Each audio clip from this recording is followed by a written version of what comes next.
Bienvenidos al mundo de mañana. Si vive en los Estados Unidos, ya debe estar familiarizado. Ya todos lo vieron en algún lugar, quizás en algún cartel de la carretera, o quizás pintado en la cara de alguna roca. Cualquiera que vea partidos de béisbol lo ha visto escrito justo detrás de la base de meta.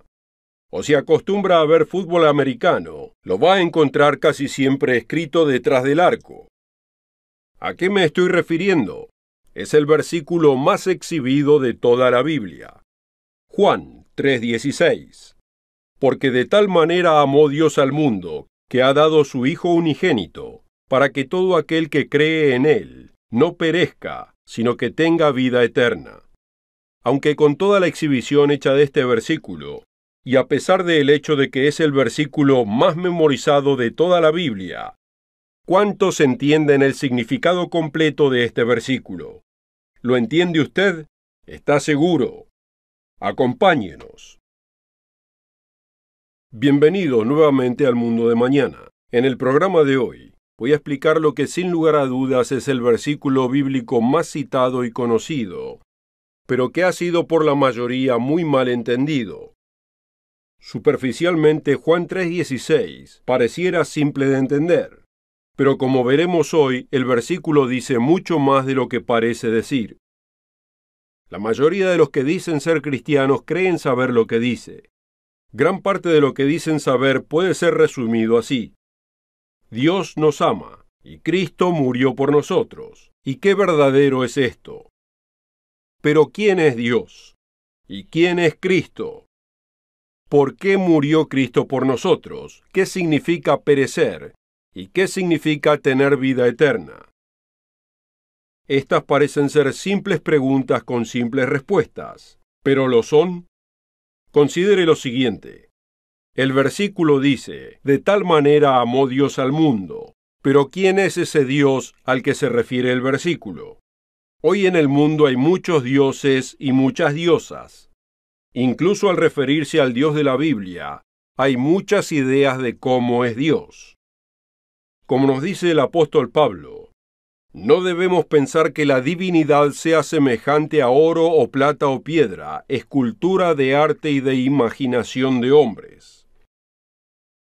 Aunque en la mayoría de las religiones las estatuillas son muy comunes. Algunas son hechas de piedra, otras de arcilla o madera. Algunas otras son hechas de metales preciosos como el oro o la plata. Y algunas hasta están hechas de plástico barato. Estas estatuillas pueden ser encontradas en museos, lugares de adoración, hogares y fuera de los hogares, y hasta colgando del espejo de los automóviles, siendo usadas como protección. Pero ninguna representa la grandeza del verdadero y único Dios. La Biblia describe a Dios como el Dios de la creación, como quien creó los cielos y la tierra, la luna y las estrellas. Es el que diseñó y el que creó todo lo que tiene vida, ya sean plantas o animales. Considere su grandeza en la belleza y en el diseño de los pájaros, los peces, los animales, los insectos y también los seres humanos. Juan 3:16 comprende dos seres: Dios y su Hijo unigénito, quien dio para pagar la pena de nuestros pecados. El principio de la Biblia revela que Dios debe ser entendido en plural. La primera vez que vemos la palabra Dios es la palabra hebrea Elohim, la cual demuestra pluralidad del mismo modo que la palabra familia. Esto es lo que vemos en Génesis capítulo 1. En el principio creó Dios, y aquí es Elohim, los cielos y la tierra. En el mismo capítulo, refiriéndose a la creación del hombre, vemos el plural usado refiriéndose a Dios. Hagamos al hombre, a nuestra imagen, conforme a nuestra semejanza. Es obvio que la palabra Dios en el hebreo original y en este pasaje se refiere a más de un miembro en la familia de Dios. Pero debemos ir al Nuevo Testamento para que nos revele los detalles. El enunciado más definitivo de la naturaleza de Dios se encuentra en los primeros versículos del libro de Juan. En el principio era el Verbo, y el Verbo era con Dios, y el Verbo era Dios. Este era en el principio con Dios.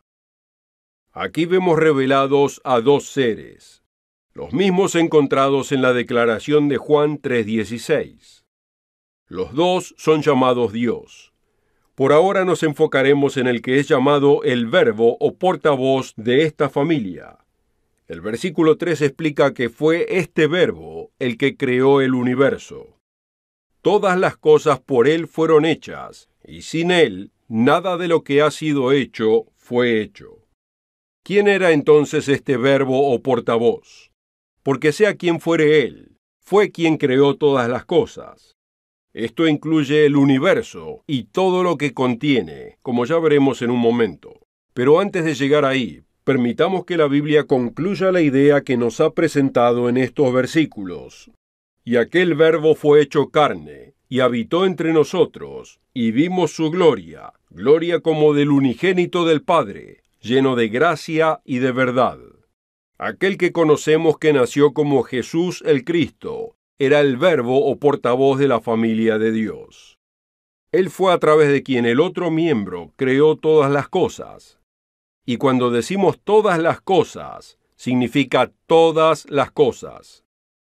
Es evidente por numerosas escrituras del Nuevo Testamento que Cristo, el que pasó a ser Jesús de Nazaret, era el Dios del Antiguo Testamento. Porque no quiero, hermanos, que ignoréis que nuestros padres todos estuvieron bajo la nube, y todos pasaron el mar. Y todos en Moisés fueron bautizados en la nube y en el mar, y todos comieron el mismo alimento espiritual, y todos bebieron la misma bebida espiritual porque bebían de la roca espiritual que los seguía, y la roca era Cristo. El primer capítulo de Colosenses proclama esta verdad sin ninguna ambigüedad, el cual es la imagen del Dios invisible, el primogénito de toda creación, porque por Él fueron creadas todas las cosas, las que hay en los cielos y las que hay en la tierra, las visibles y las invisibles, sean tronos, sean dominios, sean principados, sean potestades. Todo fue creado por medio de Él y para Él. Y Él es antes de todas las cosas, y todas las cosas tienen consistencia en Él. Y Él es la cabeza del cuerpo que es la Iglesia. Y Él es el principio, el primogénito de entre los muertos, para que en todo tenga la preeminencia. El mismo Jesús nos dice que, entre otras cosas por las que vino a la tierra, vino para revelar al Padre.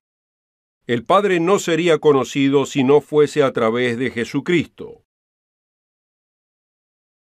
Todas las cosas me fueron entregadas por mi Padre, y nadie conoce al Hijo sino el Padre, ni al Padre conoce alguno sino el Hijo, y aquel a quien el Hijo lo quiera revelar. Juan 3:16 nos dice que Dios ama al mundo. La mayoría piensan que el amor es una sensación cálida, y es por lo cual no pueden concebir a un Dios de amor condenando algún comportamiento, como el adulterio, el matrimonio del mismo sexo, la falta de respeto a los padres, como así también a los gobernadores. Incluso aquellos que son creyentes no conciben que este Dios de amor tenga un estándar de comportamiento que pueda exigirles. Pero vemos que era del mismo modo tempranamente en la historia humana. El profeta Jeremías, dirigiéndose a su gente, escribió lo siguiente: hurtáis, matáis, adulteráis, juráis en falso, quemáis incienso a Baal, y vais tras dioses extraños que no habías conocido, y ahora venís y os presentáis delante de mí en esta casa sobre la cual es invocado mi nombre y decís: ¿somos libres para seguir haciendo todas estas abominaciones? Una cosa que la gente no ve en Juan 3:16 es por qué Cristo tuvo que morir. La respuesta simple es: por nuestros pecados. ¿Pero qué es el pecado? Curiosamente, muchos de aquellos que creen que Cristo murió por nuestros pecados también creen que Jesús se deshizo de la ley de su Padre. Pero amigo, ¿cómo puede ser esto? Quizás sea por la falta de entendimiento de la definición bíblica del pecado. Juan fue considerado el apóstol del amor porque escribió ampliamente del amor de Dios y de nuestra necesidad de amarnos unos a otros. Pero ¿sabía que también escribió ampliamente acerca de la ley de Dios? Aquí tenemos cómo Juan el apóstol de Cristo definió el pecado. Todo el que comete pecado quebranta la ley. De hecho, el pecado es transgresión de la ley. Piense cuidadosamente acerca de esto. Si el pecado es la transgresión de la ley, y usted se deshace de la ley, ¿cómo puede haber pecado? Como nos dice el apóstol Pablo, pero donde no hay ley, tampoco hay transgresión. Y también dice, donde no hay ley, no se inculpa de pecado. Y además dice, ¿qué diremos pues? ¿La ley es pecado? En ninguna manera. Pero yo no conocí el pecado sino por la ley, porque tampoco conociera la codicia, si la ley no dijera, no codiciarás. El libro del Apocalipsis nos presenta la figura de la ira de Dios que vendrá sobre esta tierra a causa del pecado, el orgullo y la rebeldía del hombre. Describe guerras, hambrunas, epidemias de enfermedades y un genocidio a una escala nunca vista por el hombre. Pero nada de esto quita el ilimitado amor de Dios por su creación. Estos terribles tiempos que se aproximan son el resultado de un padre corrigiendo a sus hijos. Porque el Señor al que ama, disciplina y azota a todo el que recibe por hijo. Así es, Dios nos ama, como nos es dicho en 1 de Juan 4, versículo 8. El que no ama, no ha conocido a Dios, porque Dios es amor. El amor de Dios conlleva acción. No es que la emoción no exista en el amor, pero la emoción sin la apropiada acción no es amor. El verdadero amor actúa positivamente hacia su objetivo. Cuando Dios dio a su Hijo unigénito para que muera en lugar nuestro, fue el mayor acto de amor en el universo. Considere lo siguiente. Como hemos visto, el que pasó a ser Jesús de Nazaret fue el que creó nuestros primeros padres. Él se arrodilló y sopló en ellos aliento de vida. Pero luego ellos y todos sus hijos desde entonces, figurativamente escupieron el rostro de nuestro dador de vida, así como aquellos en los tiempos de Jesús literalmente escupieron su rostro. Y finalmente lo llevamos a la muerte, a causa de nuestros pecados, al transgredir la ley de Dios. Ahora el Padre no tuvo que ofrecer a su Hijo, y el Hijo no tuvo que entregarse voluntariamente, sino que entendemos que este hecho fue planeado desde la fundación del mundo. Dice, y la adoraron todos los moradores de la tierra cuyos nombres no estaban escritos en el libro de la vida del Cordero, que fue inmolado desde el principio del mundo. Sin embargo, cuando llegó el momento de este sacrificio supremo, nuestro Creador, quien se despojó de su poder divino, agonizó por lo que le estaba por acontecer. En la noche en que fue traicionado, le oró a su Padre en el cielo, Padre mío, si es posible, pase de mí esta copa o esta prueba. Jesús le oró a su Padre Celestial 3 veces del mismo modo, con profunda emoción, pero en cada una agregó a su oración, pero no sea como yo quiero, sino como tú. Esta es la acción de amor más notable que haya ocurrido. Considérelo.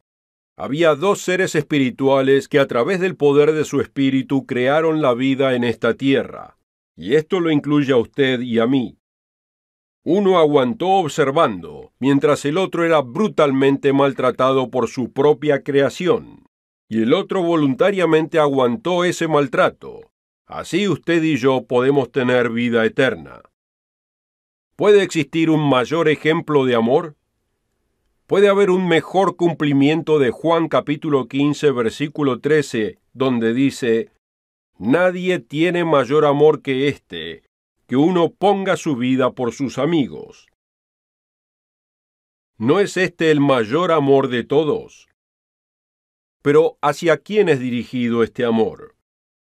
¿Se da cuenta, amigo, que Dios realmente ama a todos los seres humanos?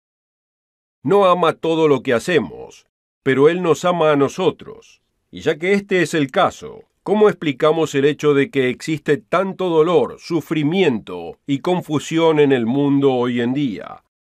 Estamos tan confundidos que no nos ponemos de acuerdo si Dios existe o no, y mucho menos qué quiere de nosotros. Una religión contradice a la otra, y las peores guerras de la historia han sido peleadas a causa de la religión. La Biblia nos dice con respecto al nombre de Jesucristo: y en ningún otro hay salvación, porque no hay otro nombre bajo el cielo, dado a los hombres, en que podamos ser salvos. Si esto es verdad, aparentemente la gran mayoría de la humanidad estaría perdida. Después de todo, la mayoría no alcanzan ni lejos ninguna definición de ser cristiano. Sin embargo, Juan 3:16 nos dice que Dios ama al mundo. Otras escrituras nos dicen que es la voluntad de Dios que todos tengan una oportunidad, porque esto es bueno y agradable delante de Dios nuestro Salvador, el cual quiere que todos los hombres sean salvos y vengan al conocimiento de la verdad. Si el deseo de Dios es que todos los hombres sean salvos, ¿cómo calza esto con lo que vemos alrededor nuestro? Especialmente en la luz de los Hechos capítulo 4, versículo 12, donde recién vimos que no hay otra forma de ser salvos que no sea por el nombre de Jesucristo. Debemos llegar a la conclusión que la buena intención de Dios es demasiado débil y no puede salvarnos. ¿O será que nuestro entendimiento de su plan está equivocado? Esto último parece tener más sentido, y el apóstol Pedro nos da esta pista en este caso.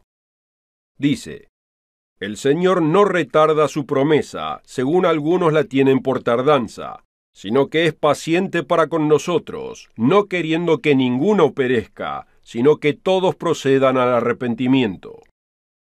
Este aspecto de Juan 3:16 demandaría un programa completo dedicado a esto.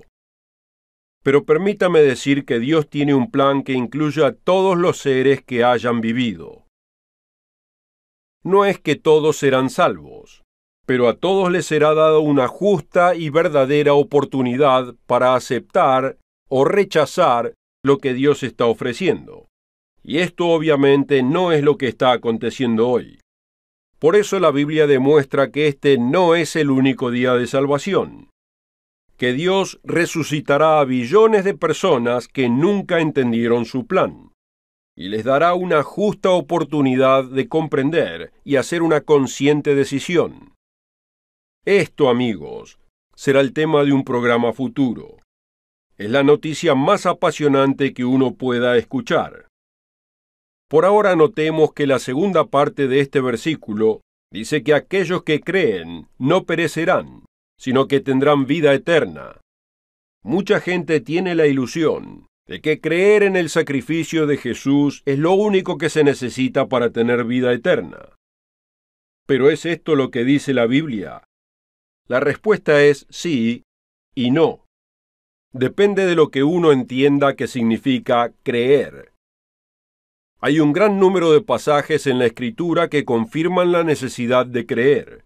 Uno de los tantos es encontrado en el libro de Juan, donde dice: el que en él cree no es condenado, pero el que no cree ya ha sido condenado, porque no ha creído en el nombre del unigénito Hijo de Dios.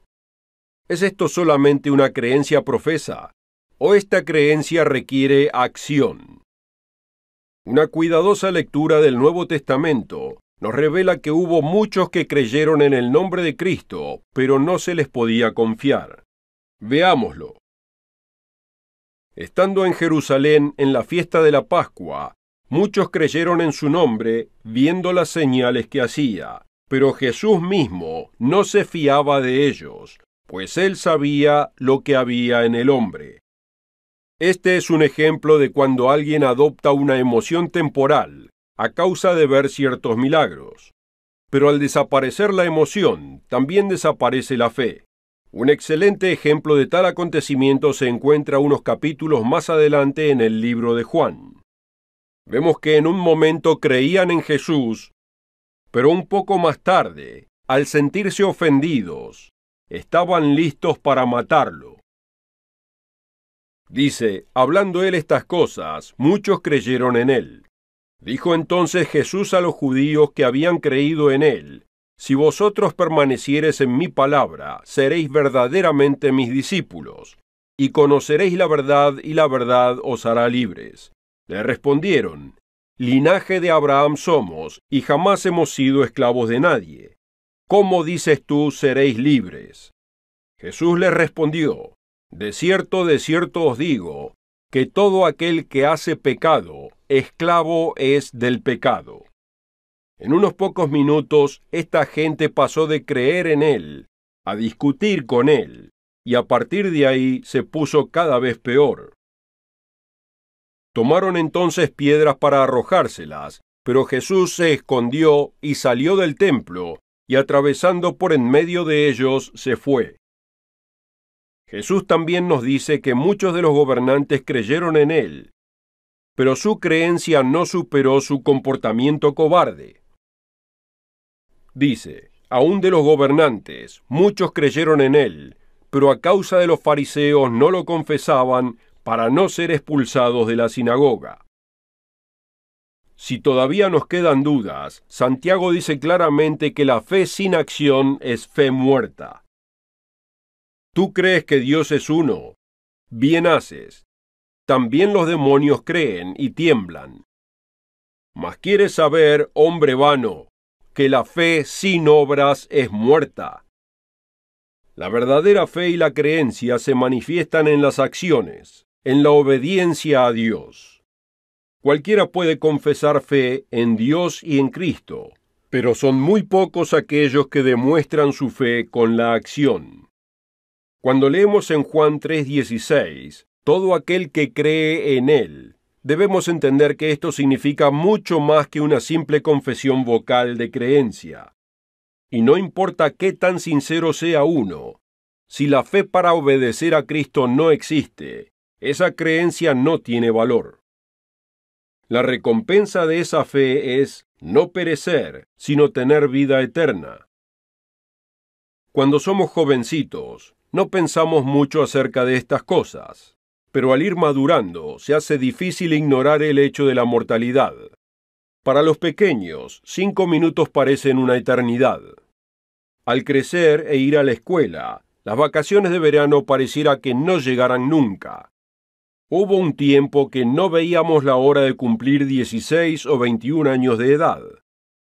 Pero en muy pocos años el tiempo comienza a acelerarse. Antes de pensarlo, uno cumple 30 años, los 40 llegan aún más pronto, y los 50 uno quisiera frenarlos, y los 60 llegan sin darnos cuenta, y nuestra mortalidad pasa de estar en un futuro distante a ser una realidad presente. Ahora, yo sé que a nadie le gusta pensar en estas cosas, pero la realidad no cambia si le hacemos la vista gorda. Este versículo en Juan 3:16 nos ofrece esperanza. Admite algo que no es entendido por muchos de los que conocen este versículo. Realmente somos mortales. Permítame explicarlo. Muchos cristianos creen que poseen un alma inmortal, y que cuando uno muere, ese alma tiene que irse al cielo para jubilarse eternamente, o a un infierno que arde por siempre, donde el castigo continúa por toda la eternidad. Pero ¿es esto lo que la Biblia realmente dice? Consideremos estos versículos. En un principio se le dijo a nuestros padres que si decidían por su cuenta lo que estaba bien o lo que estaba mal, esto es lo que sucedería. Y mandó el Señor Dios al hombre, diciendo: de todo árbol del huerto podrás comer, mas del árbol de la ciencia del bien y del mal no comerás, porque el día que de él comieres, ciertamente morirás. Veamos además lo que nos dice el apóstol Pablo en el Nuevo Testamento. porque la paga del pecado es muerte, mas la dádiva de Dios es vida eterna en Cristo Jesús, Señor nuestro. No existe nada de ambiguo en este pasaje. El pecado trae la muerte, y la vida eterna es una dádiva dada a través de Cristo. Incluso Juan 3:16 contraposiciona estas dos acciones. Dice, porque de tal manera amó Dios al mundo que ha dado a su Hijo unigénito, para que todo aquel que cree en Él no perezca, sino que tenga vida eterna. Alguien puede decir que lo que muere es solo el cuerpo, pero no el alma inmortal. Nuevamente, ¿es esto lo que dice la Biblia? ¿Es el alma, sea lo que fuera el alma, inmortal? De acuerdo a la Biblia no es así. Veámoslo en Ezequiel. El alma que pecare, esa morirá. Como hemos visto, Juan 3:16 está lleno de significado. Ofrece el perdón en un mundo sumido en el pecado, y ofrece la esperanza de la vida por la eternidad, cuando la muerte física es algo certero. Si quisiera saber más acerca de este tema, visítenos en El Mundo de Mañana.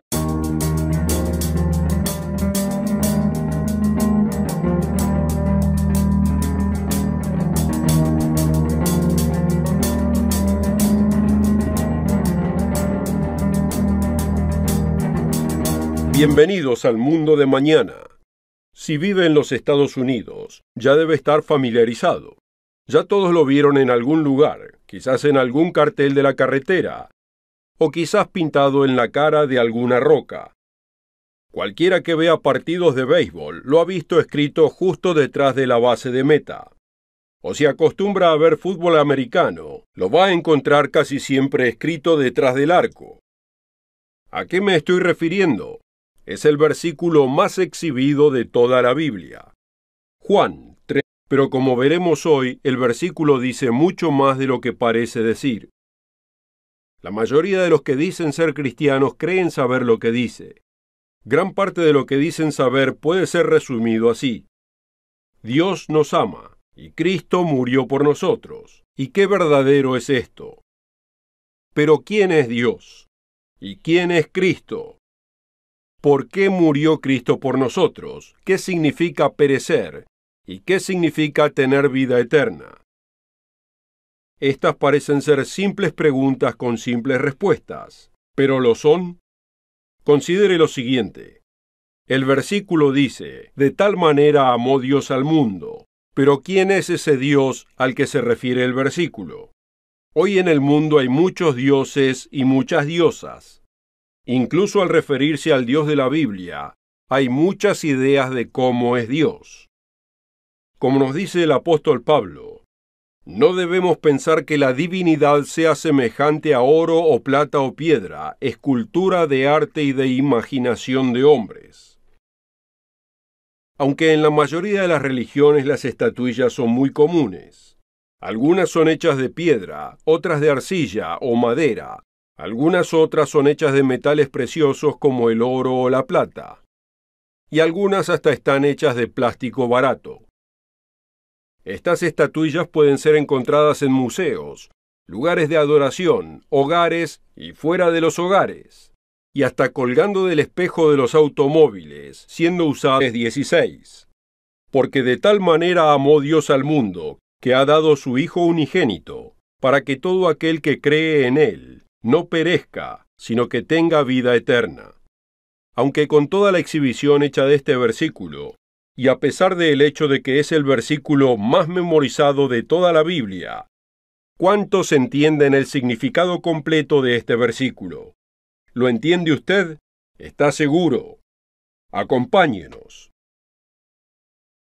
Bienvenido nuevamente al Mundo de Mañana. En el programa de hoy, voy a explicar lo que sin lugar a dudas es el versículo bíblico más citado y conocido, pero que ha sido por la mayoría muy mal entendido. Superficialmente, Juan 3:16 pareciera simple de entender, dadas como protección. Pero ninguna representa la grandeza del verdadero y único Dios. La Biblia describe a Dios como el Dios de la creación, como quien creó los cielos y la tierra, la luna y las estrellas.